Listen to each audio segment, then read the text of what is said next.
let's start off with a little exercise. We're going to focus on the self as we're talking about Leo.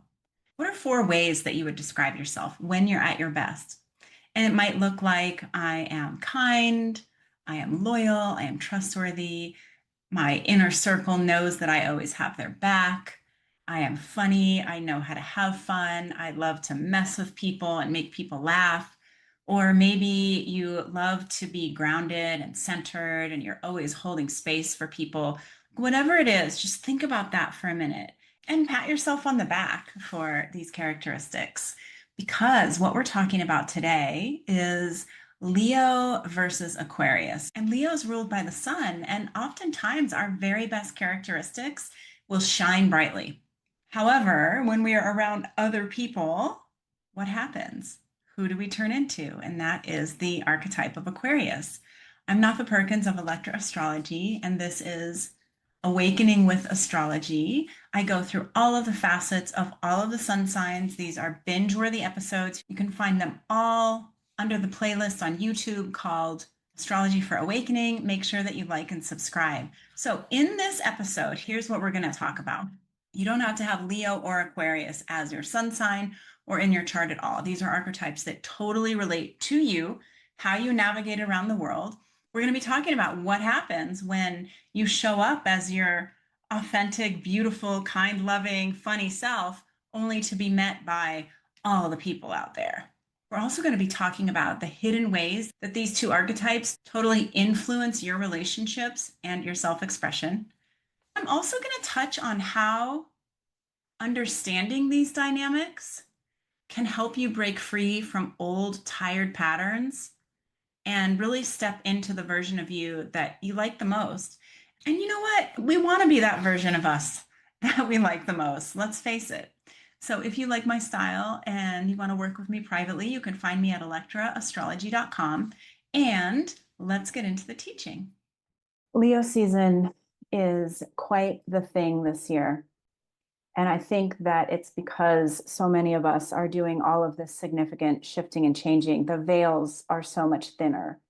We are able to see the nature of the matrix that we're living in a different way. We're all tuning into different parts of it, but it's becoming more obvious that there are indeed many control mechanisms that are designed to make us see the world, see our community, see ourselves through distorted lenses. And so we're going to talk about that today because we're talking about Leo and Aquarius.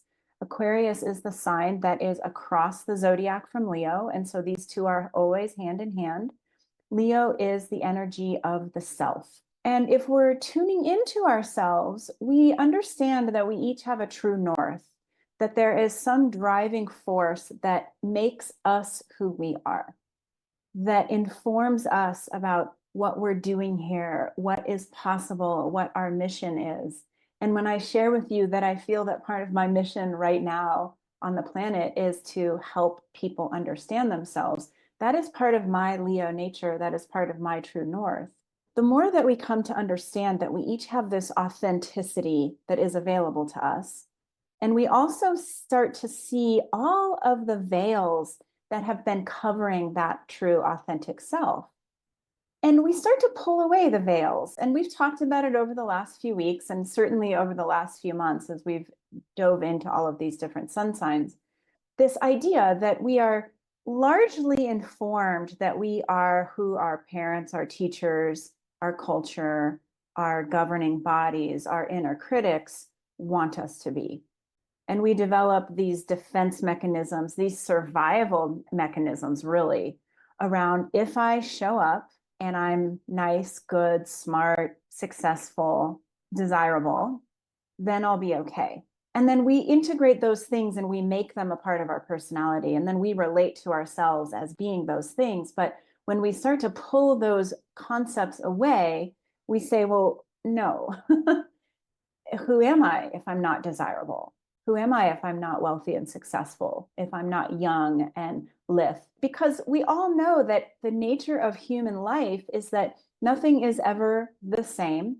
We all bump up against these life circumstances that knock us down, that make us see, oh my God, it's not all about how polite I am. It doesn't really matter if people like me or if people think that I'm funny or I have a certain amount of money. I mean, all of these things in many ways grease the wheels. They can make aspects of our life easier.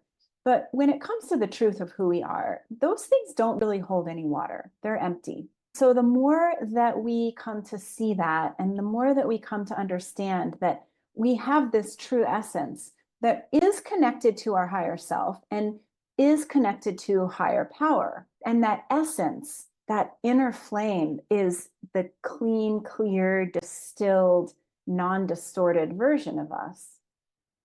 But in order to get there, we have to understand how seductive it is to slip into those conditioned patterns that we've all developed, because it is the conditioned patterns that make us feel safe. They aren't actually that safe. They're draining and they're exhausting. They leave us feeling confused. They leave us feeling like nobody really loves me for who I am. They only love me for my facade. And the more that you get into personal work, spiritual work, the more you start to understand that in order to really, truly feel connected to anybody, you have to feel connected to self, which then leads you into a connection with your higher power, which is the baseline. It's where we find that stability. Nobody can take that higher power connection from us. Nobody can steal our peace from us if we have detached from needing to have those ego structures that are propping us up so that we look good from the stage.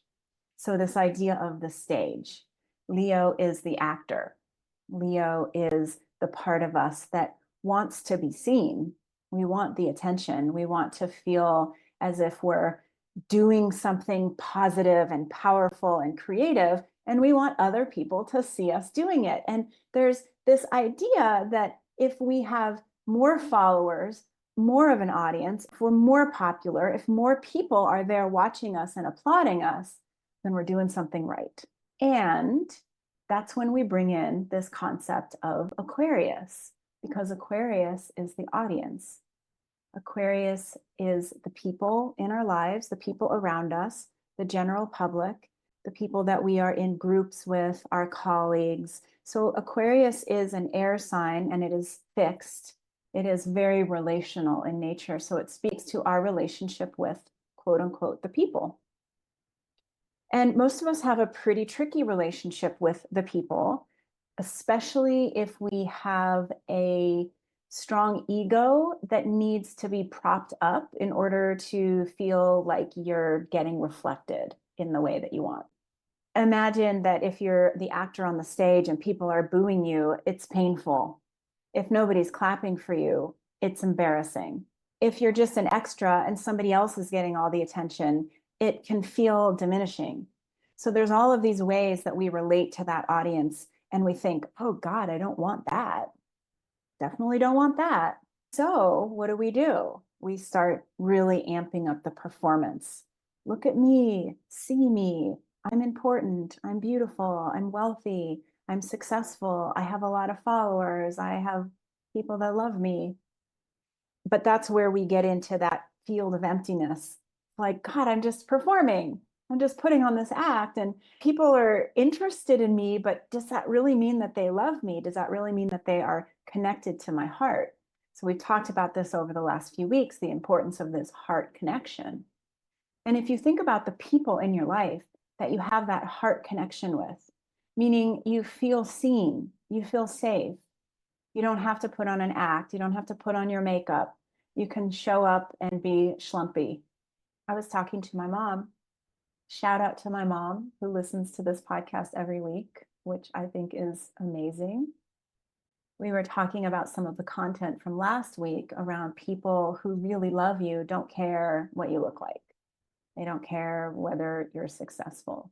And I was sharing a story with her about my teenage daughters and how for a while they would send me selfies and they were always the most awkward, bad selfies.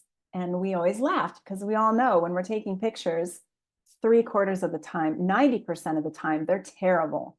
And we think, oh God, I didn't realize I had such a double chin, or wow, I didn't realize I looked so bad.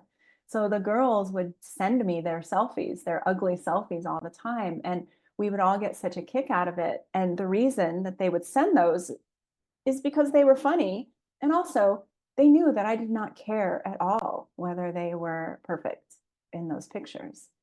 And so the people that we have that beautiful heart-centered connection with, those are the people that we open up to, that we show our most real self to, the people that we don't have to perform and posture for. So think about the people in your life that fall into that heart-centered category. And then think about the people that you're still performing for, that you're still posturing for. You're wanting to look good. You're wanting to come across as a certain version. You're selling a specific narrative. So take a minute and just tune into that feeling.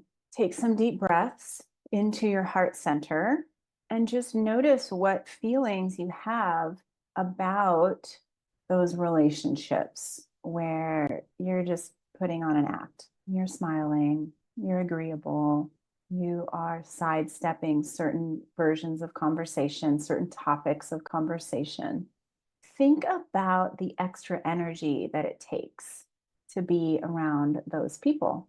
So, as we look at the duality between Leo and Aquarius, we have to start saying, what is it that I want my relationship with this collective to be like? Who is in my village? Are the right people in my village with me? Am I around people that will love and respect me, even if I disagree with them, even if I have different political leanings or bodily autonomy choices? Is it okay? Because as we're dialing into our Leo selves and we're beginning to see what our core essence is and what is important, and we all have these soul missions to come in. And whether you believe in past lives or not, we can say we come in with past life trauma. We come in with experiences that impacted us deeply. And we carry the residue of those experiences into this life in an attempt to heal. And if you don't believe in past lives, you just look back at your early childhood years and you say that was a past life. And there was certainly a ton of trauma for all of us in our younger years. It's part of being human. And so we're all, in many ways, trying to unpack the difficult things that happened to us, the beliefs that we acquired about our goodness or our badness, right? Usually it's our badness. We develop a lot of self-confidence issues. We don't want bad things to happen again. We learn how to play the game. Then we get to a place where we are adults, we're doing spiritual work, we're doing self-awareness work, and we start to get that we're done playing that game. And we start looking around for ways to heal. And we still have to deal with people. They're all over the place, everywhere we go. And because we're all under this attempt by the media, the governing bodies, the cultural norms, the religions, just think about all of this top-down authority and the ways that they, quote unquote, they teach us about how to act, how to be, what's expected. And they just help us to distort our true self. Like I said at the beginning, we start contorting ourselves so that we can be palatable for all of these different influences. So now, as we sit here today and you're listening to this podcast, it comes up, is my network safe? Can I be myself? And we see a lot on social media with people being overly vulnerable, and they come in and they want to open up and tell you about every terrible thing that's ever happened to them, and they want to share where they're at emotionally in any given moment. And that works for some people, but it's not what's required here. What is required is that you become vulnerable enough with yourself that you understand the people that are not for you. You understand that while we are in a collective, that not everybody is going to resonate with you. Not everybody is going to be your people. But that when it comes down and we narrow down in and we get to our village, does our village accept us for who we are? And how is our village responding to us as we are casting off all of these layers of ego, personality, self? And one thing that has struck me as I've been looking back over all of my old relationships, romantic relationships, friendships, etc., that have disintegrated and have gone away, what I see is I can't be the person that I used to be.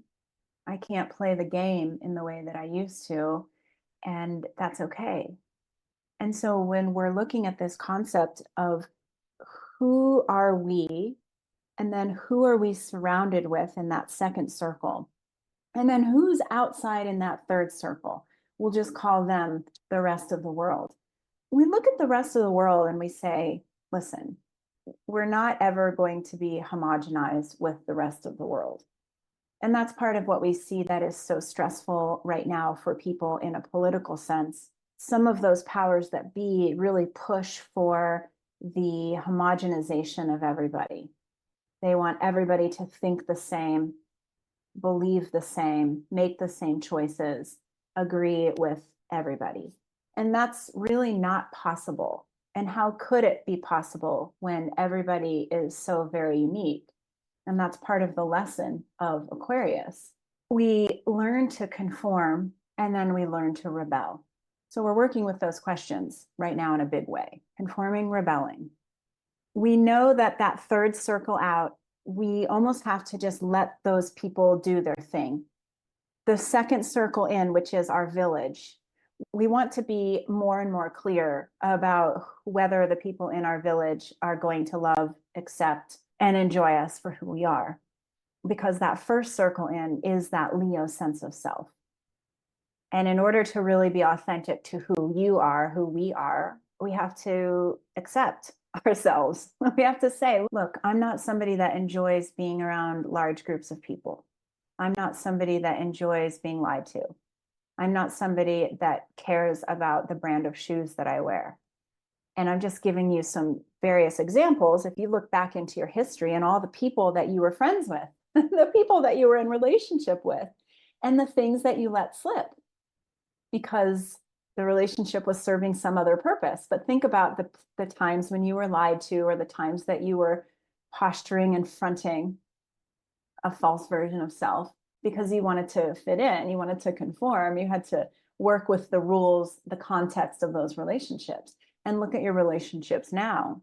Hopefully, you're looking around at your inner circle, your second circle, and you're saying, yeah, I feel comfortable. I feel safe. I feel like if I say the wrong thing, I'm not going to get rejected and ostracized. I'm not going to be made fun of. That's part of what we're really working with right now is the idea that you can't please everybody. You do not have to play by everybody else's rules. And the package that we were all sold, starting from when we were very young, that said, in order to be loved, you have to be these things. That package is no longer fits. It no longer works. We're not buying that package anymore. So just take a deep breath into that. And you might notice that you are mourning old relationships, or that you're getting insight into relationships that collapsed. And what you might see if you dig a little deeper is why they collapsed and why they would not be a good fit for you at this point in your life anyway. And so we wish all of those people well. And we send them off with love and the hope that they find themselves in the same way that you're finding yourself. But as we're moving into reshaping of humanity, this reinvention of self, the more clear you are around what lights your heart up, how to connect in with your heart-centeredness, and by proxy with your spiritual nature, the more clear you become about who you allow into your Aquarian audience. And you are discerning, knowing that if somebody, like I said last week, if somebody doesn't like you because your skin is the wrong color or your political beliefs don't align with theirs, then perhaps they're not a useful part of your village. So I'll end with saying the striving and the efforting to look good from the outside, to have an audience that adores you because you look good from the outside, that's coming to an end. That's not the audience that we are as spiritual people as self-aware people are needing any longer. And sometimes that might feel a little disconcerting, or you might question your choices, or you might say, how come I feel lonely? And know that as you're in any sort of transition where old relationships are leaving and it's leaving a void, new relationships will come in to fill that void. But your goal before that happens is to fill that void with your self relationship. The more you know yourself, the more authentic you are with yourself, the more that you're following your true north, you're going to pull in a different vibration of friend or of romantic partner that's going to be a better fit for this evolved version of self. All of these things that we're talking about over these weeks, they're a part of the big grand tapestry. And they may feel disparate, they may feel different, but know that once we're working on this tapestry and we stand back, we're going to start to see the picture. We're going to start to really get it. Like, why am I in the life of spiritual awakening? Why am I in the life of self-awareness? Because you all know it's harder. It is harder than doing the lives of autopilot. And many people are still on the planet doing lives of autopilot, and that's okay. That's their journey. But for you, all of this personal work, it adds up, and it adds up into quite the wealth, quite the abundance of self. All right, thanks for joining me, you guys. I hope that you learned something, and I will see you all soon.